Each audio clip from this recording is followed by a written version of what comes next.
LB Nagar లో సర్వాయి పాపన్న గౌడ్ 376వ జయంతి సందర్భంగా ముఖ్య అతిథిగా బీసీ చైర్మన్ జాజుల శ్రీనివాస్ గౌడ్ మరియు అన్ని సంఘాల నాయకులు పూలమాల వేసి నివాళులర్పించారు. అనంతరం జాజుల శ్రీనివాస్ గౌడ్ మాట్లాడుతూ సర్వాయి పాపన్న జీవితం భావితరాలు ఆదర్శమని, ఆయన అడుగుజాడలో మనం అందరం నడవాలని పిలుపునిచ్చారు.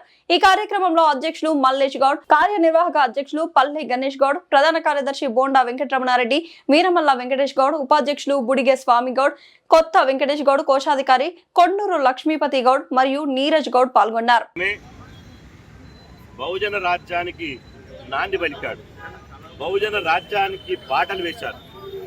బహుజన రాజ్యం వస్తేనే ఇలా బహుజనులకు ఆత్మగౌరవం దక్కుతుంది. బహుజనుల బతుకు మారాలంటే ఇలా మా పాలన మాకు కావాలి అని చెప్పినటువంటి ఈశాలి సర్దార్ సర్వాయి పాపన్న. అట్లాంటి సర్దార్ సర్వాయి పాపన్నను ఇవాళ కోట్లాది మంది ఊరు వాడన, పల్లె పల్లెన, పాలమూరు నుంచి పట్నం వరకు ఎక్కడ చూసినా ఇలా రాష్ట్ర వ్యాప్తంగా బ్రహ్మాండంగా సర్దార్ సర్వాయి పాపన్న జయంతి ఉత్సవాలను బ్రహ్మాండంగా జరుపుకుంటున్నారు. ఈ సందర్భంగా వారి జయంతి సందర్భంగా బహుజన సమాజం ప్రతిన పూనాలే. జాతీయ ప్రాజెక్టులకు, పార్కులకు, విమానాశ్రయాలకు, ఫ్లైఓవర్లకు, స్కైఓవర్లకు, అదేవిధంగా స్టాంపులకు అన్నిటికీ అగ్రకులాల పేర్లు పెడుతున్నారు. ఇలా మేము అంటున్నాం, ఇలా బహుజనుల మహనీయుల పేర్లు కూడా పెట్టవలసిన బాధ్యత ప్రభుత్వాల మీద ఉంది. ఎందుకు పెట్టరు? ఇలా Indiragandhi airport, Rajiv Gandhi airport, Marri Chennareddy Bhavan, NTR park, Jalagam Vengalarao park, Kotla Vijayabhaskar Reddy stadium, PV Narasimharao express highway, Marri Chennareddy Bhavan, ఇవాళ ఒక్కటేమిటి ఎలిమినేటి మాధవరెడ్డి ఫ్లైఓవర్, అన్నిటికీ ఫ్లైఓవర్లకు, స్కైఓవర్లకు ఈ 2% 3% లేనుల పేర్లు పెట్టుకుంటూ పోతే ఈ 90% ఉన్న బహుజనుల ఆత్మగౌరవం దెబ్బతింటుంది. కాబట్టి 90% మంది బహుజనుల ఆత్మగౌరవాన్ని కాపాడాలంటే మా ఆకాంక్షలను ప్రభుత్వాలు గౌరవించాలి. అందుకోసమే సర్దార్ సర్వాయి పాపన్న పేరును జాతీయ ప్రాజెక్టులకు, స్టేడియాలకు, పార్కులకు పెట్టవలసిన అవసరం ఉంది.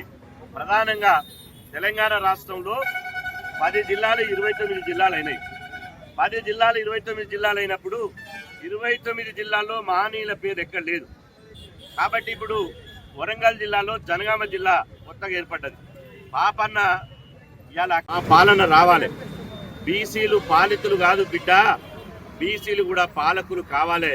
అది సర్దార్ సర్వాయి పాపన్న స్ఫూర్తితో నిలబడాలి, కలబడాలి. ఓటు ఆయుధంతో ఆ రోజు కత్తి బట్టి యుద్ధం చేస్తే రాజ్యం వచ్చింది. కానీ పాపన్న స్ఫూర్తితోటి ఓటు అనే ఆయుధాన్ని చేతబట్టి ఓటు మాదే, సీటు మాదే, మేమెంతో మాకంటే నినాదంతో ముందుకు పోవాల్సినటువంటి అవసరం ఉందని చెప్పి సందర్భంగా తెలియజేస్తూ, ఇది సందర్భం కాకపోయినప్పటికీ పాపన్న చరిత్రను భవిష్యత్ తరాలకు అందించాలి. పాపన్న ఉన్నటువంటి పటిమ, పాపన్నకున్న పోరాట పటిమ, ఒక వీరుడు, ధీరుడు, ధైర్యశాలి, స్ఫూర్తివంతమైనటువంటి ఒక యువరాజు ఈ చరిత్రలో ఎవరు లేరు. అట్లాంటి ఈ చరిత్రను భవిష్యత్ తరాలకు అందిస్తే మన భవిష్యత్ తరాలు గొప్ప స్ఫూర్తి పొందుతారు. కాబట్టి పాపన్న జీవిత చరిత్రను ఒక నాన్టెల్ రూపంలో, పాఠ్య పుస్తకంలో కాకుండా ఒక నాన్టెల్ రూపంలో తీసుకొచ్చి విద్యార్థి సమాజానికి అందించవలసిన. అక్కడనే యుద్ధ తర్పిది చేసిండు. పాపన్న పుట్టిన గడ్డ జనగామ గడ్డ.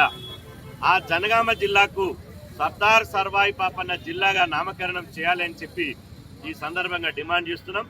పాపన్న చరిత్ర, పాపన్న యొక్క వారసత్వం కోసం ఇలా ఖచ్చితంగా ఎత్తిన జెండా దించకుండా పాపన్న ఆశయాన్ని, పాపన్న లక్ష్యాన్ని మేము ముందుకు తీసుకుపోతాం.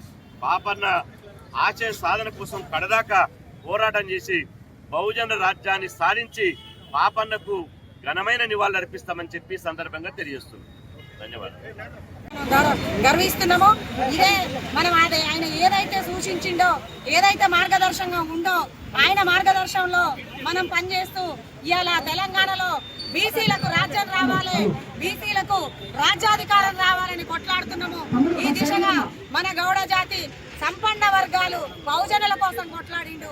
ఒక గౌడ జాతి గురించే కొట్లాడలేదు మన పాపన్న.